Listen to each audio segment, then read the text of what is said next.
Their wives, husbands, sons, daughters, relatives, and friends. And 10 years after the tragedy of 9/11, they're still coping with loss. Newsday reached out to the families of every Long Islander who lost a loved one on September 11, 2001. This is a compilation of interviews made during the past year. These individuals have shared their fondest memories, most cherished items, and even last words spoken. We never, and people don't believe this, we never had an argument in the 33 years we were married. In the New York Police Department, they give you something called a Green Cross if you save a human life, and he had the record of 92 of them. He was a great kid who was very athletic. I coached him as a little kid in football. 3 weeks after we met, I told my mother that this was the person I was going to marry. Man, this lady could cook anything you told her about, anything. People would say we shared a brain, like she would finish my sentence, I knew her every thought, do everything together. We slept in the same bed for our whole life. Like she had her own room, I had my own room, but from the beginning of time, from when I could remember, we slept in the guest room together. He loved playing his guitar and rocking out in the living room. We loved to go skiing at Okemo, and so he was a nut. He was, I mean, this guy, he's freaking legally blind and skiing like a bandit down the hill. He used to get this silly smirk on his face, and he could just turn around and look at me and give me this smirk, and I was like, you know, damn it, you did it again. Like, how am I going to stay mad at you? I can't stay mad at you with that face. Like, ah. Whenever there were holiday gatherings or parties, we knew Dar was making the potato salad. Nobody else could make the potato salad but Dar. I don't know how I got to be so lucky to be with Jim, but he certainly made me a better person for it. He loved his comic book collection, and he loved watching sports. We would sit in the backyard, we would sit on the deck, and the boys would be playing, and he used to say, take a picture of this in your mind, because it doesn't last forever. Jim had great taste in women, and you'll see one of them here. Jennifer is not one of them, but the one. The one. She left the train and I was behind her, and I can remember she was walking up the stairs pretty fast with her friend, and she turned around and waved to me, bye, like I gotta run. And I said bye to her, and that was pretty much the last thing that we said to each other. I went out for my morning walk that morning, and I actually was thinking, it was the first day that I felt okay since my dad passed. And I thought today's going to be a beautiful day. I felt, you know what, well, my family will be able to get through the loss of my father. I remember the first thing I did was I turned around, I looked out the window and noticed the clear blue sky and was wondering what idiot could have accidentally flown a plane into a building. He finally picked up and said, Dad, I can't talk to you. I'm down here now. It's just amazing. It's just, I'm busy. I just told him, please be careful, and I'll see you tonight. And then as I was talking to him, there was a big boom. So I took a look at the TV, and I saw the smoke rising from the tower. And I said to myself, Terrence is dead. And he says, Joey, put on the TV. Something hit us. Did Daddy call? Did you talk to Daddy? No, Daddy hasn't called yet, but I'm sure we'll hear from him soon. And then, Daddy never came home. And just stayed at work all day, just waiting and waiting and waiting. And then when the towers fell, I knew it wasn't good. Both of them would call me every day they were working. And with both my sons, the last words were, I love you. That was probably the hardest conversation I ever had, trying to explain to a 9-year-old child that she wasn't going to see her father again. What do you do? And I can remember that was the thing, like early on, I can remember, what am I going to do? I didn't think I'd ever get out of bed. I didn't think I'd ever function in the real world. I was in bed for 2 years. It took a lot of years to even slowly realize that I wanted a life again, and I wanted to be happy. Other people look at you and they'd say, I don't know how you did it. I'm their mom, I'm a single mom now, I just have to do it. Life, unfortunately, I'll never get over it, but you have to get through it. Probably the worst thing I ever had to do in my life, going into Manhattan on behalf of my sister to the New York Armory with some of his personal belongings. Whenever the clock hits 9/11 and I happen to be looking at it, it's just a constant reminder, and I always just say, I love you, Andrew, and I miss you.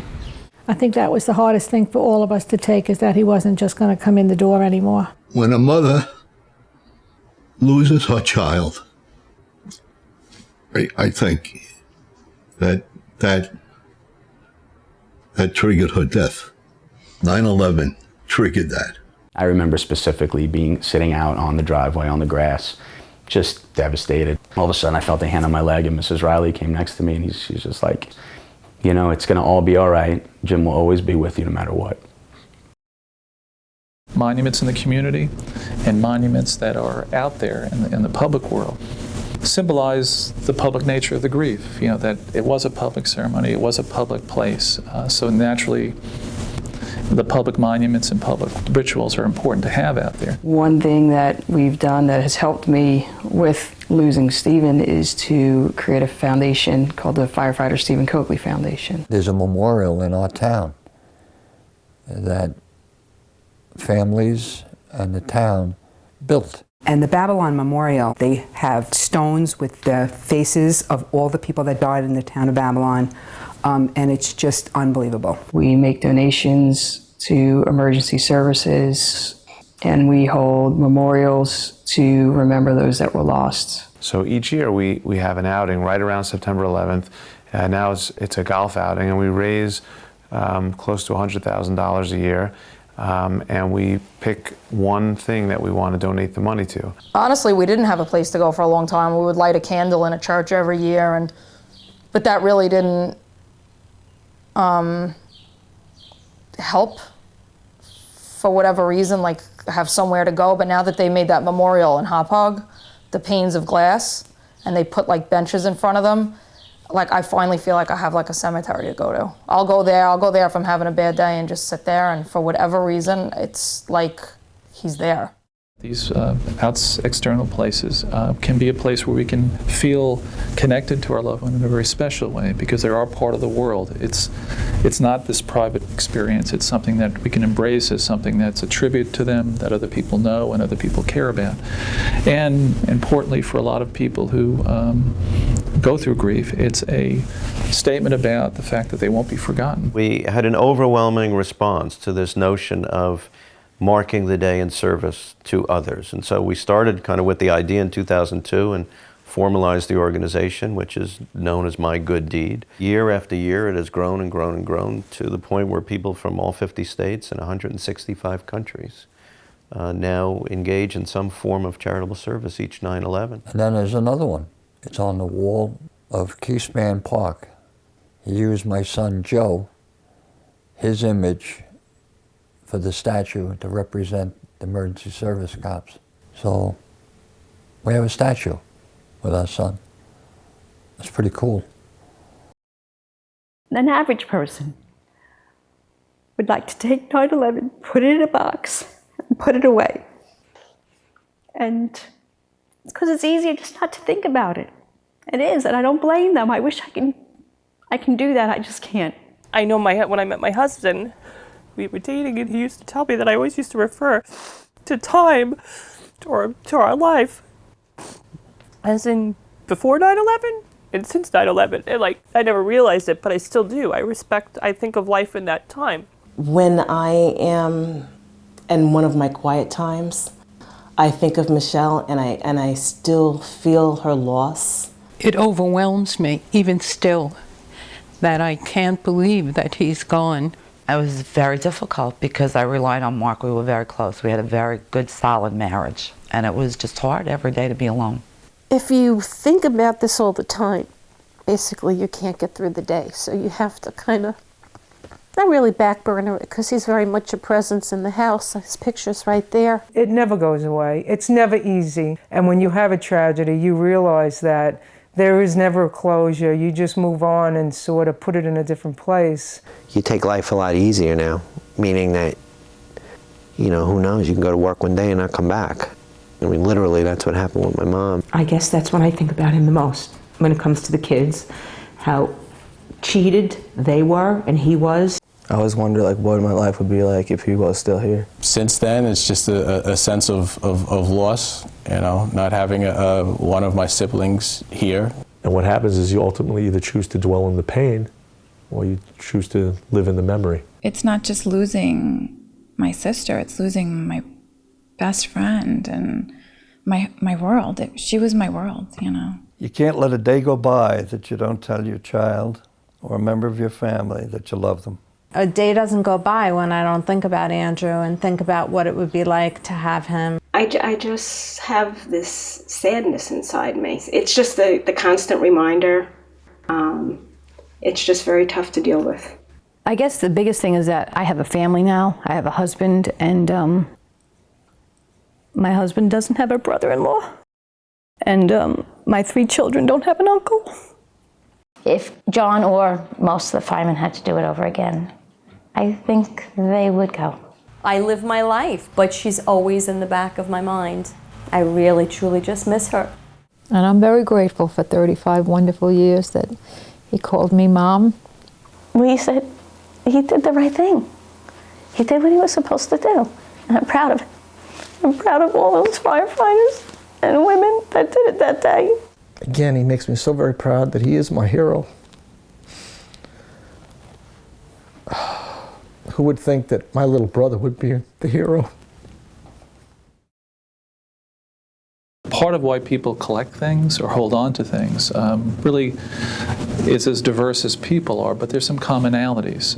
For a lot of people, collecting things is important because it represents a connection to the person who was there before the tragedy happened.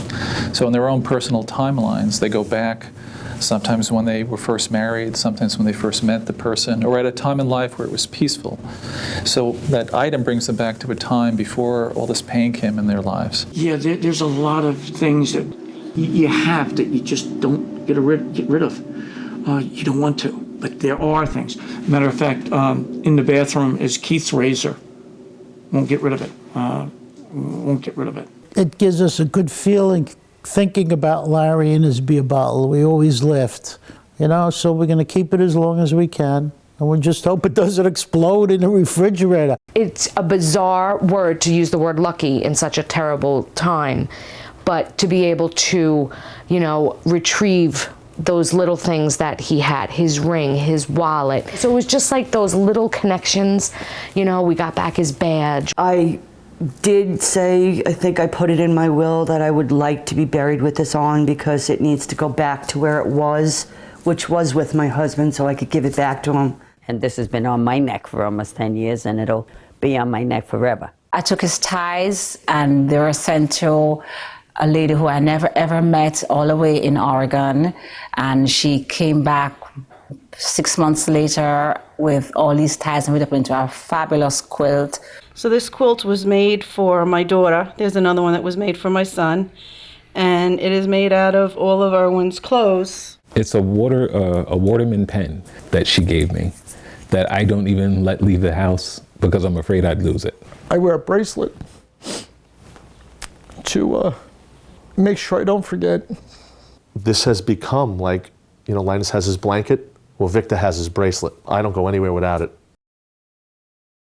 But a lot of people didn't get bodies. A lot of people didn't get relics. A lot of people just got the news. And because of that, any piece of the loved one that remains and they connects to the fact that this actually happened and makes it more real for them, that the person is no longer there. The coins.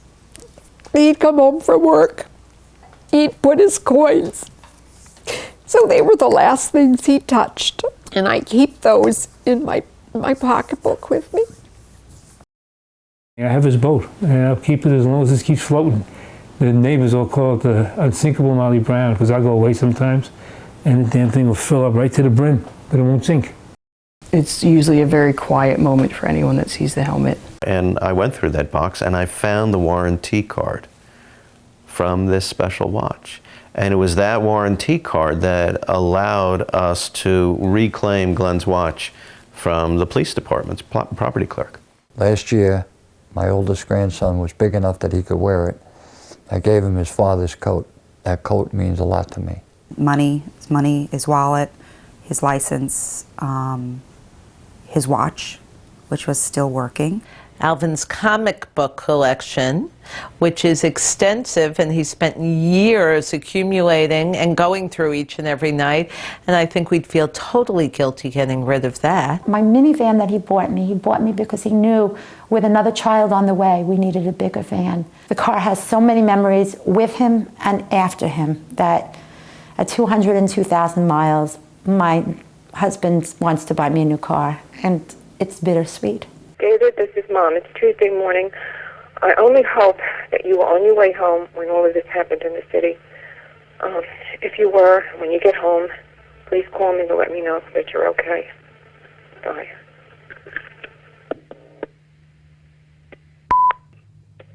Hi, Dave. I wish you were there. And this is Wayne Stewart. And I was down there Tuesday night.